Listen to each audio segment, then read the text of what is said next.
débat parce que les participants que je vais vous présenter ont une longue journée de travail et le temps qui nous est imparti ne dira guère au-delà de midi, moins le quart, midi.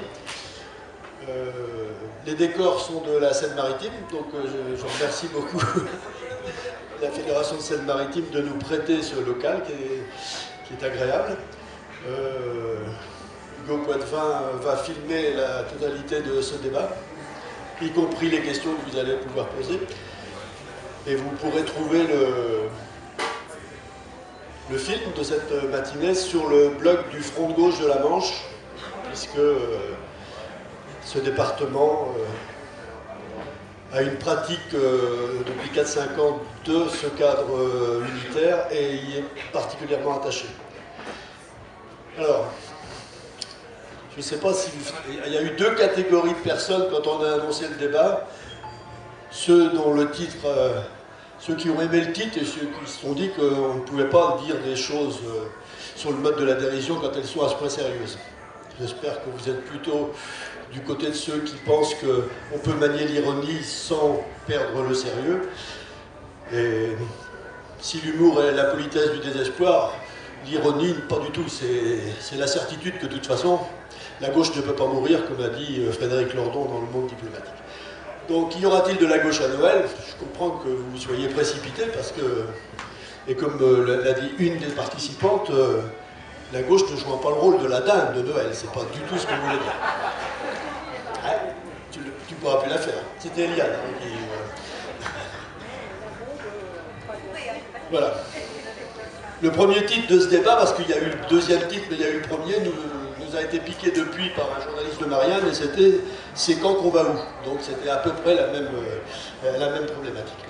On remercie évidemment la Fédération de la Manche par mon intermédiaire. On l'a déjà dit hier à l'inauguration de notre stand, Gérard Dubos, le secrétaire fédéral, n'est pas parmi nous parce qu'il a des problèmes familiaux très sérieux. Et on lui dédie un peu cette matinée. Les invités que je vais vous présenter ont été tous sollicités pour nous dire comment on envisage l'avenir de la gauche. Qu'est-ce qu'une alternative à gauche aujourd'hui, maintenant que le terrain est déserté? Qu'est-ce que c'est que cette période où l'assassin annonce lui-même que la gauche peut mourir? Où en sommes-nous? Où allons-nous? Et comment allons-nous y aller ensemble, puisque les cadres unitaires seront décisifs? Alors je vais les prendre dans l'ordre d'éloignement. Francis Wurtz, qui est devenu un ami de la Fédération de la Manche depuis qu'on l'a invité aux dernières élections européennes.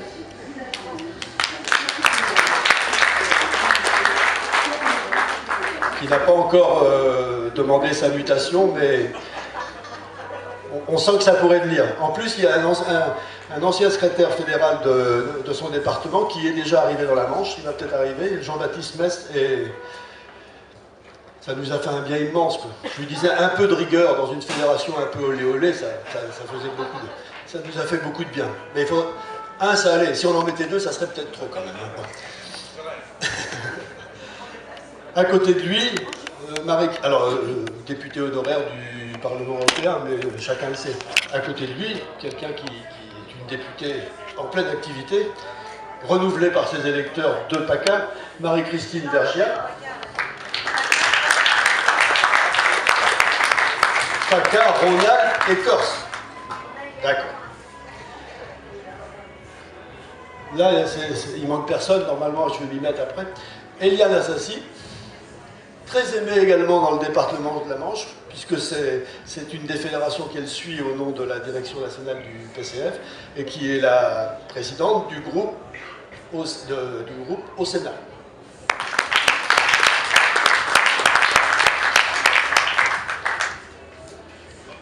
Et on a commencé par on a un autre Francis pour conclure, Francis Sitel, un voisin qui vient en Haute-Normandie. Il est question de nous rapprocher.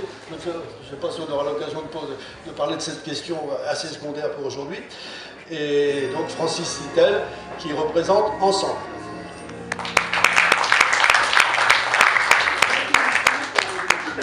Bon, tout le le monde a compris que Manuel Valls n'a pas pu dire, mais en revanche, ce n'est pas une mauvaise manière de notre part. Nous avions invité Éric Coquerel, tout nouveau responsable, coordonnateur du parti de gauche, qui a souvent participé à des initiatives de notre fédération et du Front de gauche de la Manche. Il ne pouvait pas lui-même. Il a dit hier après-midi qu'il essayait d'envoyer quelqu'un d'autre, mais en tout cas, si quelqu'un arrive du parti de gauche, vous lui ferez un accueil aussi chaleureux que celui que vous avez pu faire aux 4 autres invités. Alors voilà, on ne s'est pas coordonné pour savoir qui parlera le premier, donc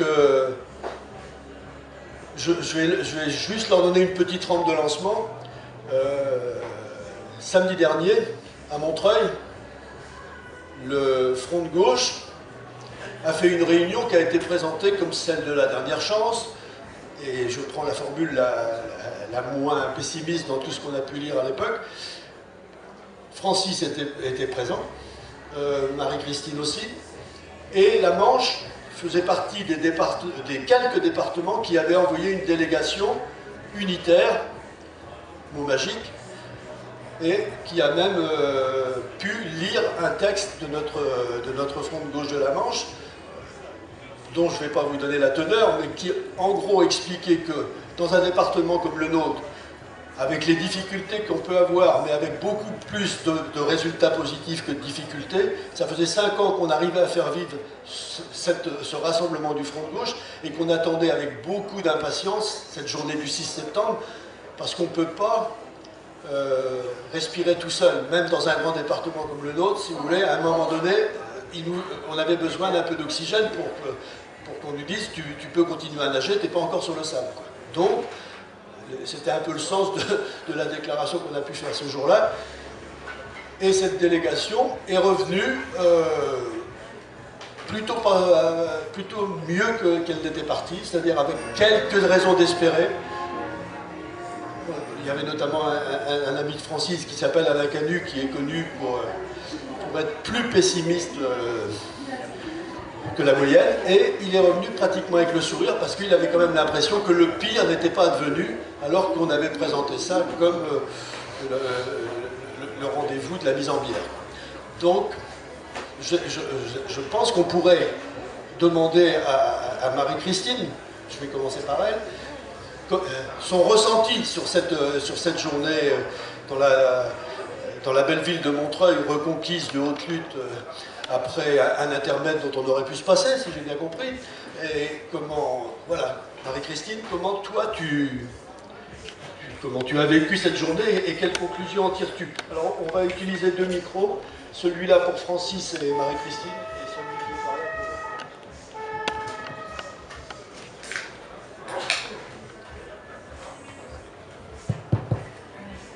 Tout d'abord, bonjour à tous et à toutes. Je suis ravie de participer à ce débat.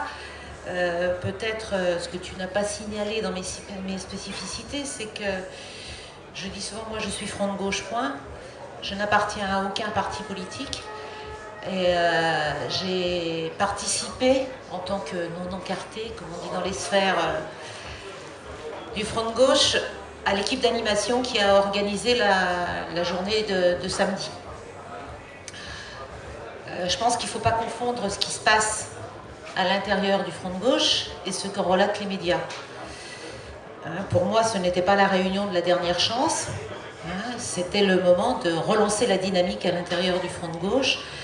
Et la Manche est un bel exemple pour montrer que le Front de gauche continue à exister, si on veut bien regarder les choses telles qu'elles sont, et non pas comme certains veulent bien nous le faire dire. Donc pour moi, ce n'était pas la réunion de la dernière chance, c'était une réunion qui permettait à donner à voir la diversité du Front de gauche et la réalité de son existence, tant au niveau national qu'au niveau local. Peut-être qu'il faut dire un mot sur la façon dont était composée cette assemblée et comment nous l'avons mis en place. L'idée de départ, c'était de réunir le Conseil national du Front de gauche, qui depuis 2 ans ne fonctionnait plus ou mal, et dans lequel nombre de non-encartés, notamment, ne venaient plus participer aux réunions, compte tenu de ce qu'ils pouvaient lire par ailleurs et voir la diversité de ces interventions, est un point d'appui pour relancer cette dynamique. Relancer cette dynamique à partir de ce qui marche, de ce qui montre que le front de gauche continue de vivre, quoi qu'en disent certains, que ça continue d'être un espoir pour un certain nombre de gens, et que notre responsabilité, c'est de le donner à voir, et je vais le dire comme ça, puisque je suis non encartée, de sortir du fonctionnement du cartel, parce que c'est d'abord et avant tout de ça dont un certain nombre de gens ont marre, et la question c'est comment justement on arrive à travailler. Les points positifs, ça a été d'abord que tout le monde était là, que tout le monde s'est écouté, que beaucoup de choses ont été dites, beaucoup de choses positives, et qu'on a terminé la journée en disant on se donne un nouveau rendez-vous fin novembre. Donc il y a une période pendant laquelle il faut qu'on continue. Si je peux ajouter en 2 mots un point de vue un peu plus personnel, moi je crois qu'on a plusieurs responsabilités en la matière. Je pense qu'il n'appartient à personne, quel qu'il soit, de dire que la gauche est morte. La gauche, elle n'appartient à personne. Elle appartient à tous ceux qui y participent, qui se reconnaissent dedans. Elle n'appartient pas à un parti politique, elle n'appartient pas à un homme fut-il Premier ministre. Elle n'appartient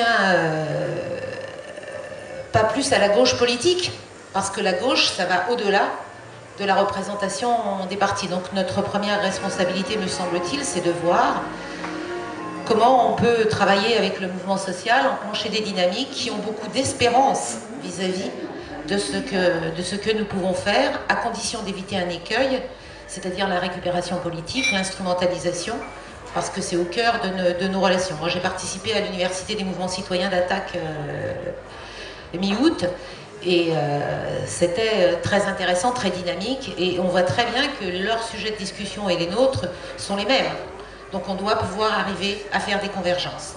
Et l'autre élément, c'est que je pense qu'il ne faut pas opposer le national et le local, il faut au contraire créer des dynamiques entre le national et le local. Tu l'as dit d'une certaine façon, le local a besoin de points de repère au niveau national, mais le local, il doit aussi pousser le national à réagir, à se mobiliser, à donner à voir d'autres choses. Et puis dernier élément, je crois que moi, il faut à tout prix que nous arrivions à distinguer le temps court, le temps du moyen terme et le temps du long terme.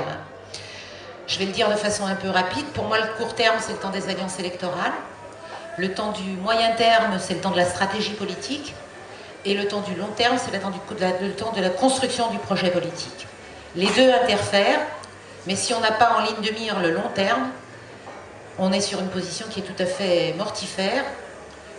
Et cela vaut pour les prochaines échéances électorales et encore plus pour les élections présidentielles. Je pense qu'il serait tout à fait mortifère que nous n'ayons comme dynamique, comme horizon politique, que les présidentielles, quelle que soit la configuration, quels que soient les dangers de cette configuration.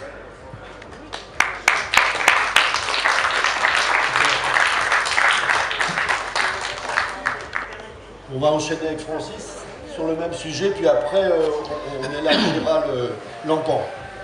Oui, bonjour à toutes et à tous, et merci pour cette invitation à ce débat.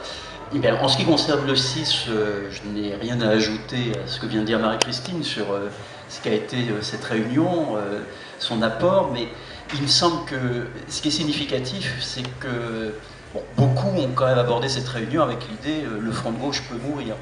C'est-à-dire que la gauche peut mourir, le front de gauche peut mourir. C'est visiblement un thème qui est dans le paysage. Et moi, je suis de ceux qui ont apprécié l'intitulé du débat. Je pense qu'effectivement, le sujet est sérieux et donc il peut être abordé avec humour. Parce que il est nécessaire d'essayer de déconstruire ce thème de la mort de la gauche et d'observer qu'en effet, ceux qui le mettent le plus en avant sont ceux qui tiennent l'arme. Ce qui veut dire qu'il faut prendre au sérieux, parce que lorsque l'assassin dit « je vais accomplir le geste fatale, ça veut dire que le problème est sérieux. Ce qui l'est moins, c'est qu'on peut discuter de savoir s'il y a une menace de ce type sur la gauche ou sur le front de gauche. Mais ce qui est moins sérieux, c'est de dire oui, la menace existe et on peut continuer comme avant. On peut continuer à dire les mêmes choses et à ne pas être sérieux. Il me semble qu'il y a un thème qui fonctionne en miroir de la même manière. C'est que tout le monde, presque tout le monde aujourd'hui dit le Front National peut arriver au pouvoir. Il est aux portes du pouvoir. Alors pareil, on peut discuter, est-ce que c'est un fantasme, est-ce que c'est une menace réelle, mais ce qui est sûr, c'est qu'on ne peut pas dire le Front de gauche, le Front National peut arriver au pouvoir et on continue à agir de la même manière, on n'en tire aucune conséquence. Là, il y a une contradiction qui doit être démontée et combattue. Il me semble qu'en ce qui concerne la gauche, le problème, ce que disait Marie-Christine à l'instant, c'est que si on pense qu'il y a une menace de cette nature sur la gauche, on ne peut pas dire rendez-vous en 2017 et rendez-vous au deuxième tour de 2017.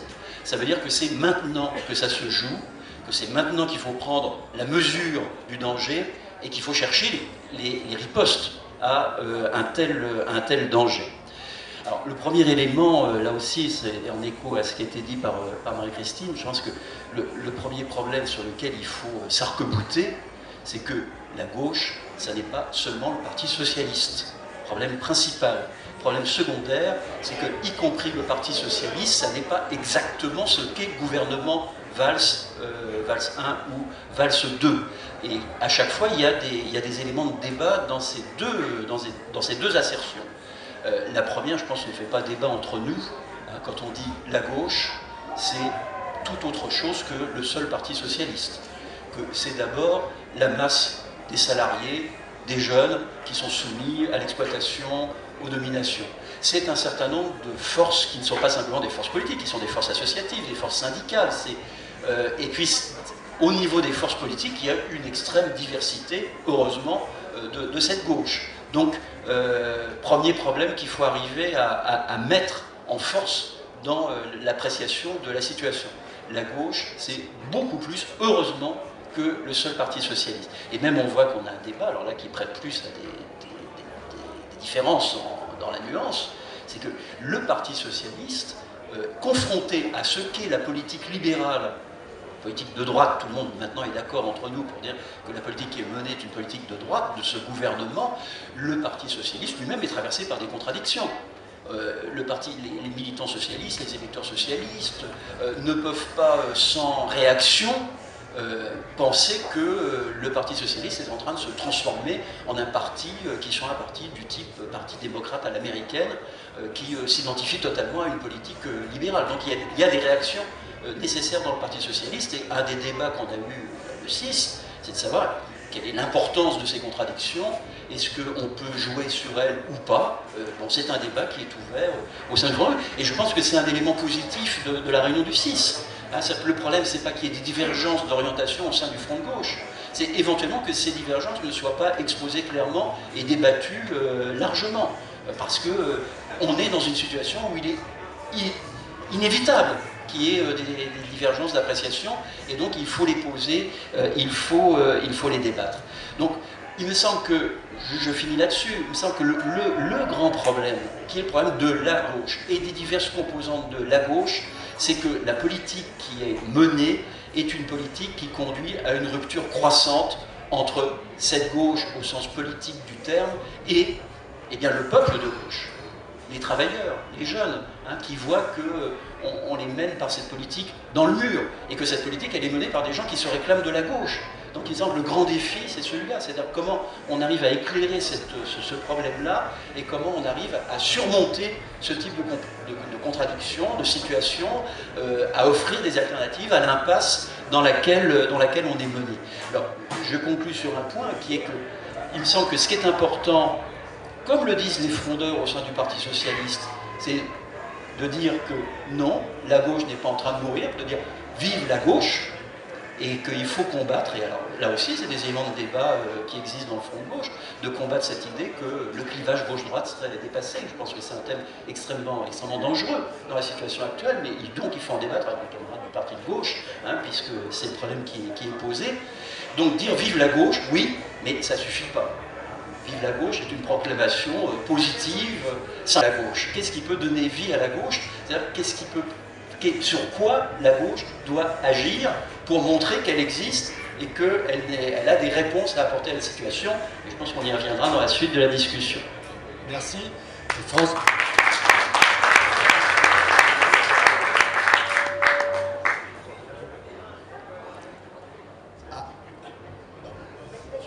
Donc Francis, toujours sur le sujet du 6. Oui, merci. Et je suis très satisfait d'intervenir juste après Francis Sitel.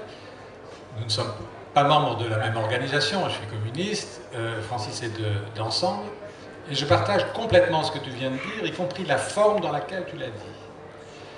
Ça, c'est important, et ça reflète aussi quelque chose qui m'a frappé lors de cette réunion du 6, c'est que on ne doit pas dramatiser le fait qu'on ne soit pas forcément d'accord sur tout, puisque c'est un front. À partir du moment où le tronc commun, je puis dire, est suffisamment substantiel pour justifier et permettre qu'on agisse ensemble, mais comme tu l'as dit, sans craindre d'afficher les différences, non pas pour marquer une identité particulière, mais pour en discuter et pour avancer. Tu as évoqué la question de la gauche, et je partage complètement la façon dont tu l'as dit, et tu as dit sans polémique, mais parce que c'est le débat, que c'est une des questions majeures, peut-être la principale question, qui est en discussion entre nous et le parti de gauche. Je vais un tout petit peu plus loin, plus précis. Notamment, c'est la question du rassemblement. Comment, c'est venu largement dans la discussion du 6. Comment on fait avec le constat, qui en revanche, je crois, est unanime, à savoir qu'aujourd'hui, la politique de Valls-Hollande, est très minoritaire au sein du peuple de gauche. C'est un fait politique majeur. La politique de l'exécutif est aujourd'hui très minoritaire au sein du peuple de gauche. Quand je dis peuple de gauche, c'est, tu l'as dit aussi, donc je me permets de le dire, c'est les électeurs du Front de gauche et les sympathisants du Front de gauche. Mais c'est aussi celles et ceux qui se sont prononcés pour Hollande au premier tour en 2012 en attendant une véritable politique de gauche et qui sont aujourd'hui en plein désarroi. Donc la question c'est, et puis il y en a d'autres encore qui aujourd'hui ne se reconnaissent plus dans le clivage gauche-droite, qui sont désarçonnés au point, désespérés au point de se dire j'y crois plus, quoi.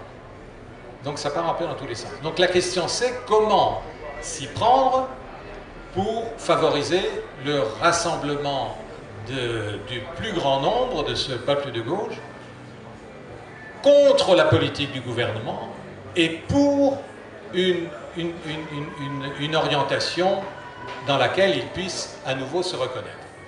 Donc là-dessus, il y a, je crois, deux idées majeures qui sont apparues. Je ne dis pas qu'elles ont été unanimes, mais qui sont là, apparues dans la discussion à mes yeux. La première, c'est qu'il faut que le Front de gauche se mette en situation de mener une grande bataille d'idées. Redonner des repères de gauche. Par exemple, pas la finance, mais la relance sociale et écologique. Par exemple, ce qu'on appelle la 6e République, mais c'est vague pour les gens, d'autant que tout le monde parle aujourd'hui de 6e République. Donc il faut du contenu.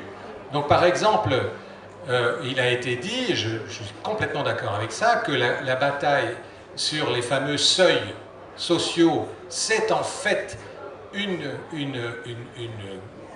très grande bataille diabolique contre les droits syndicaux, contre les droits acquis à l'entreprise.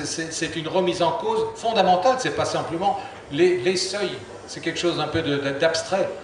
Donc voilà une question. La réforme territoriale qui déchire le tissu démocratique français et la démocratisation de la société en général contre ce pouvoir présidentiel qui montre chaque jour un peu plus sa nocivité, et pour la valorisation du rôle des citoyens, etc., etc.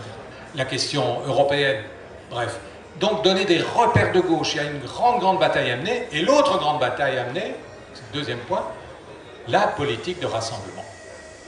À cet égard, ce qui se fait aujourd'hui à midi au stand de la Côte d'Or, par hasard, à l'initiative de Pierre Laurent, mais avec l'ensemble du Front de gauche. Mélenchon est présent, par exemple. C'était d'inviter tous ceux qui, les grands noms, disons, du Parti socialiste qui aujourd'hui s'opposent publiquement à la politique du gouvernement, y compris les dirigeants écologistes qui s'opposent à la politique du gouvernement, non pas simplement pour critiquer le gouvernement, mais pour voir ensemble quelle est l'étendue de nos convergences possibles, sur quoi on peut se battre ensemble, et donc envoyer un signal aux gens qui sont en recherche d'une perspective en disant, voyez, c'est pas foutu, il y a une perspective, il faut s'y engouffrer de façon motivée, militante, élargir pour redonner force à une dynamique authentiquement de gauche. Et ça, je crois que le fait que ça vienne, que ça soit sorti de la réunion du 6 est très important. C'est pas seulement une réunion qui a montré que, contrairement à ce qui a été dit, le Front de gauche n'est pas mort, ça c'est pas mal, mais c'est peu de choses. C'est qu'il y a, on sait donner des perspectives immédiates et de réflexion et d'action, et je pense que ce débat s'inscrit bien déjà dans cet agenda. Merci.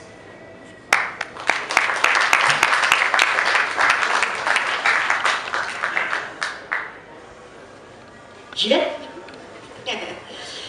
Bonjour à toutes et à tous, et merci à la Fédération de la Manche d'avoir organisé ce débat. Bon, Jacques l'a dit tout à l'heure, mais je fais partie de celles qui a beaucoup apprécié le titre de ce débat aujourd'hui. Je trouve qu'il était teinté d'humour et que par les temps du Kippour, c'est pas si mal que ça. Mais cela dit, je vais commencer par dire que moi je suis très confiante, mais comme on ne croit pas au Père Noël, je crois qu'il faut aussi œuvrer à construire effectivement tout ce qui peut rassembler, y compris au-delà des forces qui composent le Front de gauche. Moi, je n'étais pas à la réunion du 6, mais bien évidemment, j'en ai entendu beaucoup parler. C'est ce que disait Francis, là, en conclusion de son propos. C'est-à-dire que ce n'était pas simplement le fait de se réunir pour faire le constat que, tout compte fait, le Front de gauche n'était pas mort. Moi, j'ai jamais pensé à l'échec du Front de gauche. Même si le résultat des élections européennes n'était pas terrible, on peut se le dire entre nous, il n'en demeure pas moins que je crois que les espoirs suscités par la création du Front de gauche existent toujours et qu'il y a beaucoup d'attentes, et donc que la réunion du 6 n'était pas, l'objectif n'était pas simplement de se dire ah ben non, on se porte bien, on est vivant. L'objectif était aussi d'essayer de creuser encore les sillons d'une alternative de gauche pour notre pays et pour le peuple de France. Donc je crois que c'est très très important. On sait, je ne vais pas y revenir, on sait la colère, les souffrances du peuple de France, on sait les choix politiques qui sont ceux du gouvernement aujourd'hui, qui sont à mon avis des choix plus droitiers que des choix de gauche, et donc il nous revient la responsabilité effectivement de se rencontrer, d'élargir le Front de gauche et de travailler, et Francis a raison, de travailler sur des contenus. C'est-à-dire qu'il faut que dans un même mouvement, on ait à l'esprit la question du rassemblement et d'élargir encore ce qui est le Front de gauche. Et pour ce faire, il y a des forces disponibles aujourd'hui chez les écologistes, chez les socialistes, parce que les frondeurs, on les appelle les frondeurs, mais les frondeurs sont devenus frondeurs pourquoi? Parce qu'il y a la mise en œuvre d'une politique droitière par ce gouvernement et le président de la République, mais parce que aussi, les idées du front de gauche, me semble-t-il, les ont fait cheminer aussi au point de dire aujourd'hui leur désaccord avec les choix gouvernementaux. Alors, pas d'angélisme de ma part, pas de naïveté de ma part, mais nous aurions tort de ne pas mettre sur notre crédit ce qui se passe aujourd'hui à La Rochelle. Avec Pierre à l'université d'été du Parti socialiste, vous avez vu, lu ou entendu l'intervention de Pierre Laurent, mais moi je l'ai vécu in situ et je dois vous dire que il a, au-delà du fait qu'il ait été ovationné, ça c'est pas le plus important, c'est que les contenus de son intervention ont eu de la résonance. Et quand on en appelle au rassemblement de toutes les progressistes, de toutes les forces de gauche, des écologistes, etc., ça a du sens. Ça parle à beaucoup de gens. Donc je pense qu'effectivement, la gauche peut passer Noël, mais il faut que cette gauche aussi s'inscrive dans un projet politique, dans une alternative de progrès. Et, voilà, et comme le disait Marie-Christine, il y a de la temporalité dans tout ça, il y a maintenant, demain et après-demain. Et l'après-demain ne peut pas être simplement, effectivement, les élections présidentielles. Il y a des constructions à faire. Je pense que nous devons un peu plus travailler sur les contenus, donner aussi du sens et avoir et de la crédibilité aux idées qui sont les nôtres. Et moi, je pense, sincèrement, que le peuple de France est l'alpha et l'oméga de la transformation sociale dans notre pays. Et que nous avons le devoir, nous avons la responsabilité de construire, d'aller plus loin sur les contenus, de décrypter nos ambitions aussi pour notre pays et de les mettre en débat avec le peuple de France. Donc on a beaucoup de grains à moudre, je le disais, il y a plus de choses, heureusement, qui nous rassemblent que de choses qui nous divisent. Je dirais même que ce sont des satellites, ce qui peut nous diviser, mais travaillons sur ce qui nous rassemble. Vous savez, hier, il y avait Cécile Duflot sur la Fête de l'Humanité qui est venue faire un débat sur le logement. Moi, j'ai été relativement surprise, dans le bon sens du terme, par l'accueil qui lui a été fait. On dit souvent qu'il y a des socialistes ou des écologistes qui ont peur de venir sur la Fête de l'Humanité, de peur de se faire malmener. Ce n'était pas du tout le cas hier. Cécile a été accueillie avec bienveillance par les gens qui sont sur la fête. Et elle a dit son envie de gauche. Elle a dit son envie de réussite de la gauche. Elle a dit aussi, comme nous, son envie de ne pas voir revenir au pouvoir la droite et surtout de ne pas créer les conditions de laisser un vide qui permettrait au Front National de conquérir des pouvoirs dans notre pays. Parce que ce n'est pas en brandissant cette menace du Front National, en amenant que le danger serait celui-ci, qu'on fera avancer les choses. Et je fais une aparté, c'est que Jacques l'a dit, je suis président du groupe communiste au Sénat, il y a des sénatoriales le 28 septembre prochain. Ce sont des élections difficiles parce qu'en fait les grands électeurs sont issus des conseils municipaux et on connaît les résultats des élections municipales. Donc y compris pour notre groupe ça va être dur puisque nous avons 5 sortants et nous bataillons pour bien évidemment retrouver ces 5 sièges, mais ça va être un petit peu compliqué, on ne va pas se le cacher, mais ce qui est le plus inquiétant, c'est qu'on risque d'avoir au Sénat pour la première fois dans l'histoire 2 sénateurs ou sénatrices Front National qui siégeraient, etc. Donc voilà, le danger est là, mais ce n'est pas en amenant, moi je dis toujours, le Front National ça se combat sur les idées. Voilà, et je pense qu'on a un peu baissé, si je peux me permettre, un peu baissé la barre de ce point de vue-là. Donc oui, moi je crois, on passera Noël, mais je le répète, comme on ne croit pas au Père Noël, il faut construire tout ça.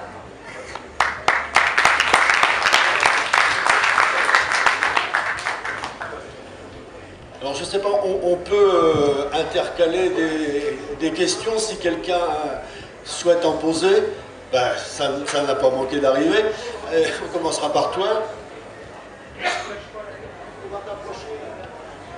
Merci, je serai bref. En fait, j'ai 2 questions. Elles vont être incisives, excusez-moi, mais je pense que la situation le demande. Moi, je pense qu'il y a un danger fasciste dans ce pays. Alors, on l'appellera comme on voudra, extrême droite, tout ça. On s'en fout, on sait ce que c'est que le fascisme. Et il me semble que pour faire face à ça, seul un mouvement de masse, un front du peuple, peut y faire face. Or, je constate que, au front de gauche, parti de gauche, PC, ensemble, gauche, je sais pas quoi, là, bon, révolutionnaire, bon.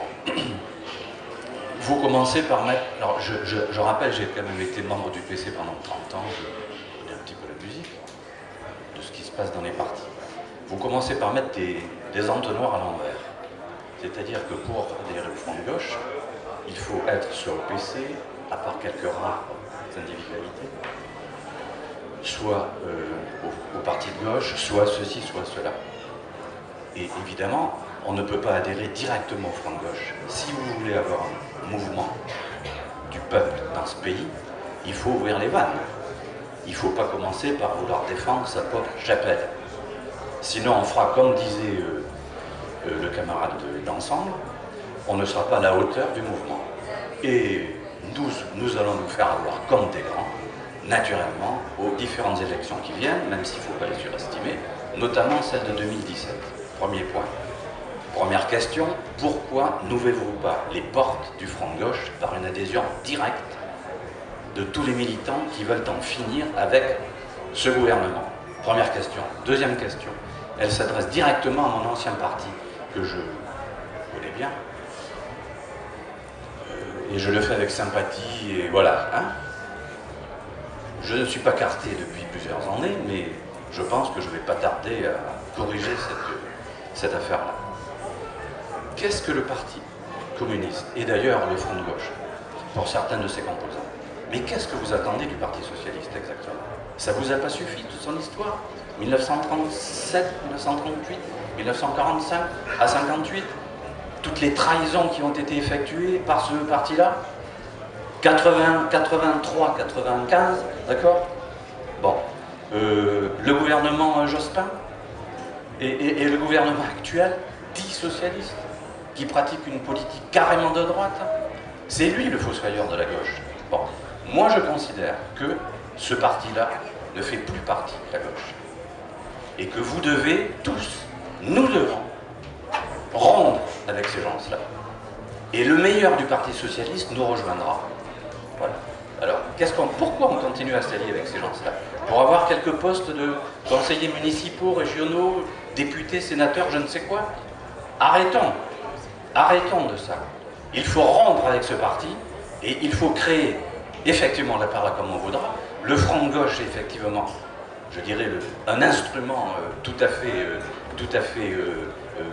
voilà, politiquement très important pour y arriver. Voilà. Mais arrêtez de vous compromettre avec ces gens-là. On n'a plus rien à faire avec ces mecs-là. Plus rien.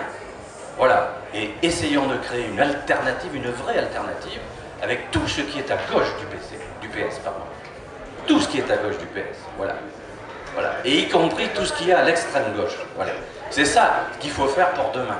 Et il faut le faire tout de suite.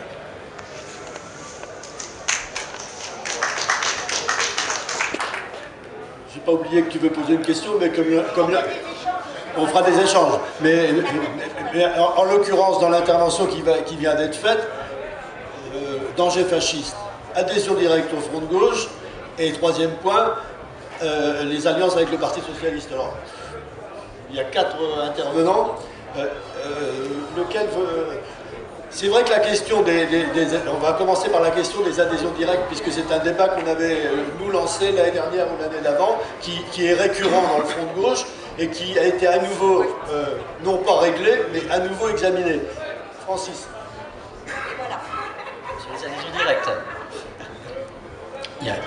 Les adhésions directes, c'est effectivement une question qui est en débat depuis le début du front de gauche. Moi, pour ma part, je pense que l'occasion qui a été manquée, c'est lorsqu'il y avait une vraie dynamique en faveur du front de gauche, et, dans la foulée, dans la dynamique de la campagne présidentielle. C'est à ce moment-là qu'il y avait des attentes qui existaient, qu'aujourd'hui le problème est beaucoup plus limité et qu'il ne faut pas penser que ce serait une solution miracle, de dire les adhésions directes. Mais en revanche, ça garde une forte force symbolique. hein, effectivement de dire le Front de gauche est ouvert à toutes celles et à tous ceux qui veulent le rejoindre sans passer par le sas d'une des organisations constituées. En fait, ce qui existe déjà en réalité, puisqu'il y a des personnalités non encartées dans la direction du Front de gauche, la direction entre guillemets hein, du Front de gauche, que localement, dans les assemblées citoyennes, quand elles sont vivantes, il n'y a pas d'obstacle hein, à ce que les citoyens viennent directement, mais c'est vrai qu'il y a un message à envoyer. Hein, et on sent qu'il y a encore des blocages à faire sauter. Et j'ajouterais que ce qui ne facilite pas les choses, c'est qu'il y a des arrière-pensées, y compris chez ceux qui disent qu'il faut les adhésions directes. Hein, donc ça jette une certaine confusion dans le débat, alors que le problème devrait être très simple. Hein, de dire c'est un front qui respecte les identités des uns et des autres, et donc y compris les identités individuelles ne doivent pas poser problème, et on doit pouvoir adhérer directement au Front de gauche. Moi, je me permets de prendre le micro, je suis tout à fait d'accord avec Francis. Je pense que l'heure n'est pas à s'enfermer à nouveau dans des structures qui, on le voit bien, pour l'heure en tout cas, laisseraient plus la place à des batailles de leadership qu'à la construction d'une force capable de s'inscrire dans un projet alternatif. Par contre, je pense, et en tout cas moi j'en fais l'expérience dans ma ville, à Drancy, en Seine-Saint-Denis, je crois beaucoup à la construction de structures locales qui invitent effectivement toutes celles et ceux qui se rencontrent, qui se retrouvent dans le Front de gauche, voire dans d'autres, qui s'élargissent d'ailleurs au monde syndical, au monde associatif, etc. Ça, j'y crois beaucoup. Et donc pour en faire l'expérience, ça nourrit le débat, c'est pas fermé, voilà, on ne s'enferme pas dans des structures avec des règles, avec des... Voilà, et ça a souvent une direction collégiale, j'allais dire, qui nourrit en fait le débat d'idées et qui peut aussi nourrir l'action. Et puis après tout, on verra hein, ce qui pourra se passer dans les mois à venir, mais je ne crois pas que ce soit l'adhésion directe soit la solution. Par contre, je comprends beaucoup celles et ceux qui ne sont pas membres d'une des composantes, qui se sentent quelquefois orphelins de décisions qui peuvent être prises sans qu'on leur ait demandé leur avis, sans qu'ils aient pu participer au débat. Mais comme je le disais tout à l'heure, c'est que je pense moi que c'est le peuple qui est l'alpha et l'oméga de la transformation sociale. Je pense que c'est au plus près qu'on peut construire une dynamique encore plus forte du Front de gauche. On continue sur le même sujet. Mais comme je suis la non-encartée de service, je vais me permettre de réagir. D'abord, la première chose, c'est que si je tiens tant à dire que je suis Front de gauche, point, c'est justement parce que je pense que le Front de gauche doit et peut s'élargir. Je suis têtue comme une mule, ceux qui me connaissent le savent. Les pressions amicales que j'ai subies depuis 5 ans de différentes composantes du Front de gauche n'ont rien changé à mon point de vue. Pourquoi? Parce que moi je crois à la dynamique, au fait qu'on a des choses à partager ensemble et que si on travaillait sur le fond, comme le dit Eliane à juste titre, on verrait que les divergences, elles dépassent largement les appartenances politiques. Hein, pour beaucoup travailler sur un certain nombre de sujets, y compris des sujets qui ne sont pas abordés à l'intérieur du Front de gauche, ce qu'on appelle grosso modo les questions sociétales, dans tous les partis, ces questions-là clivent. Donc il faut affronter ces débats-là, et c'est en débattant, en discutant qu'on peut avancer. Et l'autre élément, je suis assez d'accord avec ce que disait Eliane.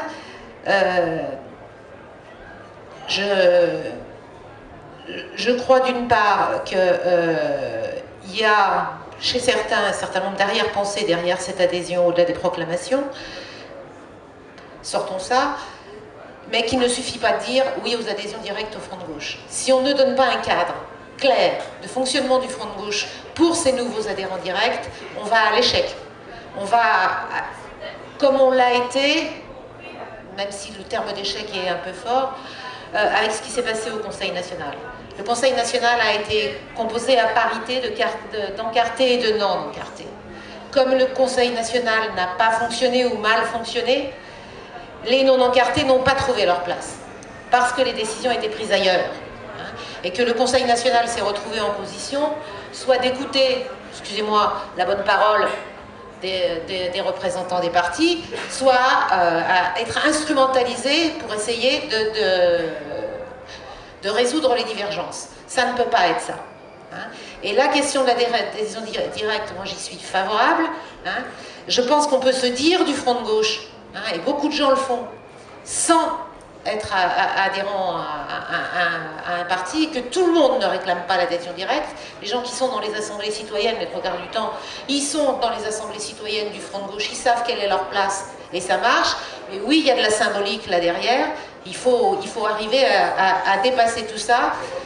Et je le dirais à ceux qui n'ont pas encore pris une position de principe en la matière, arrêtez d'avoir peur, ouvrons les portes et les fenêtres, et c'est ceux qui croient vraiment au front de gauche qui gagneront cette bataille.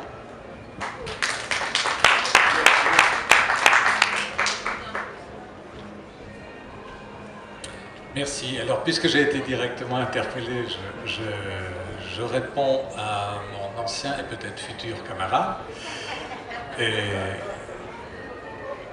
Qu'est-ce que le Parti communiste français attend du Parti socialiste? Rien. En revanche, on attend beaucoup du peuple de gauche. Et dans ce peuple de gauche, il y a énormément de gens qui critiquent sévèrement la politique du gouvernement, la trahison de Hollande, même en des termes extrêmement durs, et qui se sentent socialistes. Et si on ne voit pas ça, on ne fera pas le rassemblement. Donc moi, je pense qu'il ne faut pas interpréter comme une sorte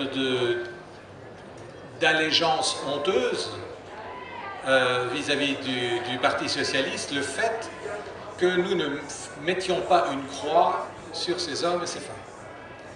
Je pense que c'est très important. Parfois, on s'exprime d'une manière vis-à-vis du Parti socialiste qui ferme les écoutilles de gens qui pourtant seraient d'accord sur le contenu de notre orientation. Et il faut y veiller. De même, je dirais, je ne suis pas d'accord, je te le dis franchement, avec la phrase « pour quelques élus, c'est très important d'avoir des élus ». Communistes en l'occurrence, du front de gauche en général, très important. Que ce soit au niveau le plus local, pour être au plus près des gens et leur montrer que il n'y a pas obligatoirement un fossé entre eux et la représentation politique, à l'Assemblée nationale, au Parlement européen, au Sénat. Donc c'est très important, ne disons pas, je comprends ce que tu veux dire, il ne faut pas vendre son droit d'aînesse pour un plat de lentilles, complètement d'accord, mais parfois comme ça en passant, il y a une façon un peu méprisante, disons, ou légère, du moins c'est comme ça que ça peut s'entendre, de parler des élus. Nous sommes des forces politiques les uns les autres, et nous ne voulons pas seulement laisser la parole à un homme providentiel, le chef. C'est pas une notion de gauche, ça. Nous, c'est les citoyens, les militants et leurs élus qui sont des militants et des militantes et qui les représentent. Mais je pense qu'on est certainement d'accord, mais je tenais à compléter ça. Merci. Je voudrais juste rajouter un petit mot sur les élus socialistes en partageant totalement ce que dit Francis. Mais prenons l'exemple de la réforme territoriale. La réforme territoriale va être... c'est une catastrophe qui se prépare pour notre pays et pour sa population. Les élus communistes ont toujours été... On a été contre la réforme territoriale de Sarkozy, on est contre la réforme de Hollande, Valls et consorts, on est surtout force de proposition, hein, parce qu'on n'est pas pour le statu quo, on a aussi une ambition de réformer notre société en profondeur, sauf qu'on n'a pas le même sens qu'eux. Mais regarde ce qui se passe dans les villes.